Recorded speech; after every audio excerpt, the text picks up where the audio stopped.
Welcome back for one more comparison test. This is the last one, and it's a combination of the first two, really.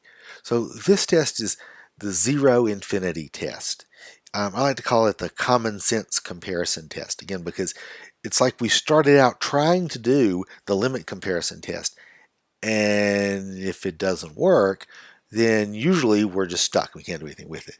But if we know a little bit more, maybe we could kind of put that together with a direct comparison test and figure out the answer. And that's what the zero infinity test does. So suppose that we have two sequences, an AK and a BK. They're both positive. All the terms in the sequence are positive.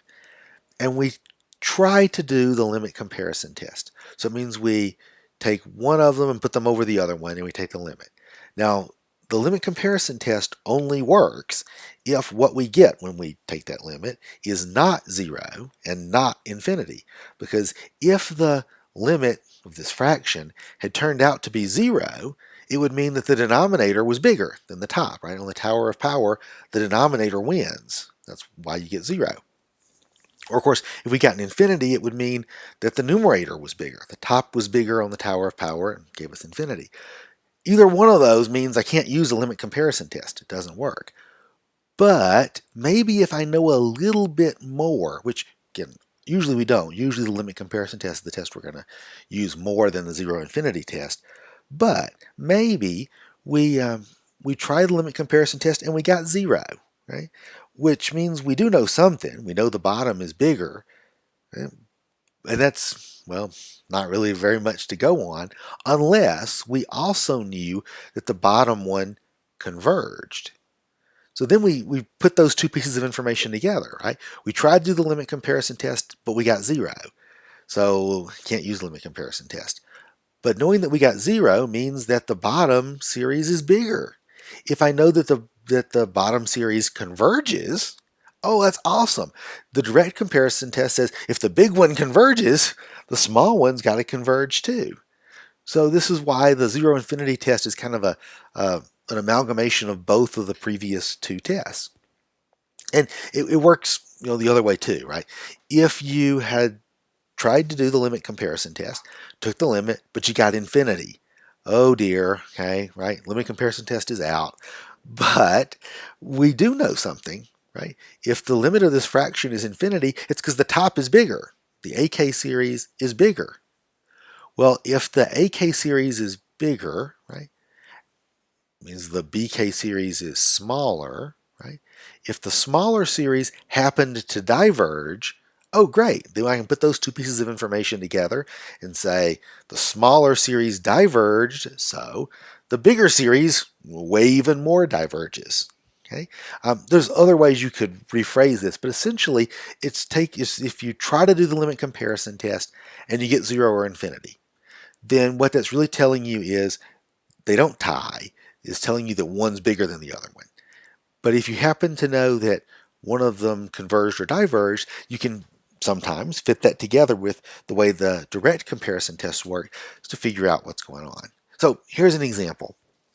Let's look at log of k over k cubed. Okay. Well, what could we compare that with, right? You might try doing 1 over k squared and just ignoring the log. But let's think about the direct comparison test. Obviously, putting a log in the top makes it bigger than just putting a 1 in the top, right? So log of k over k cubed is definitely going to be bigger than 1 over k cubed by itself. And 1 over k cubed by itself converges. So, oh darn, that's not going to work, because knowing that the smaller one converges doesn't tell me anything about the bigger one, right? If the small one converges, the bigger one, well, you just go off and do anything, right? Okay, so let's don't try 1 over k cubed. Let's try 1 over k squared. Okay. Now let's see what happens. If I try to do the limit comparison test, then I end up with my log of k over k cubed in the top, my 1 over k squared in the bottom. I flip the 1 over k squared. So now I have k cubed in the bottom and a k squared and a log of k in the top.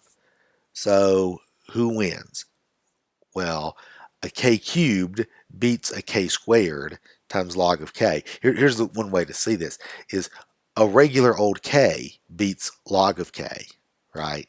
And that's the difference between the top and the bottom.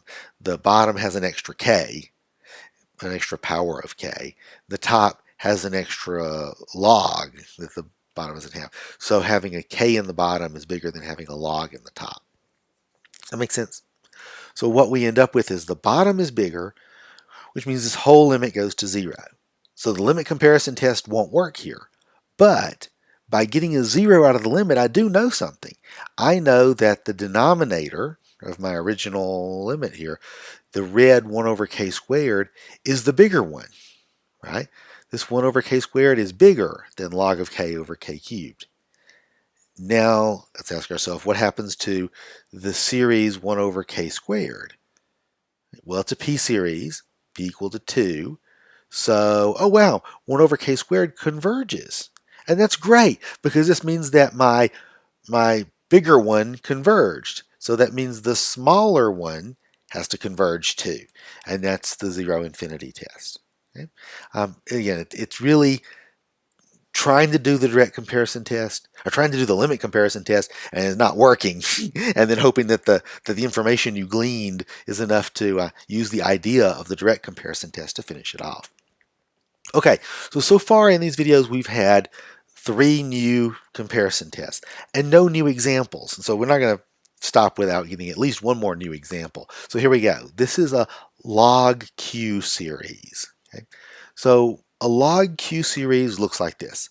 It looks like log of k in the top and k to the q power in the denominator.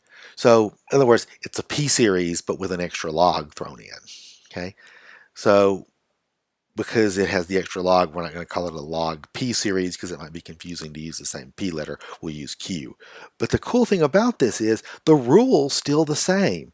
So remember I mentioned when we talked about the Tower of Power that log is kind of pathetic. I mean, it's sort of skulking around in the basement. And so it's so pitiful that it's not enough to change the rule, right, for a p-series just by throwing in the extra log. In other words, log of k over k to the q, that series will converge if and only if the q is bigger than 1. The same rule is for a p-series.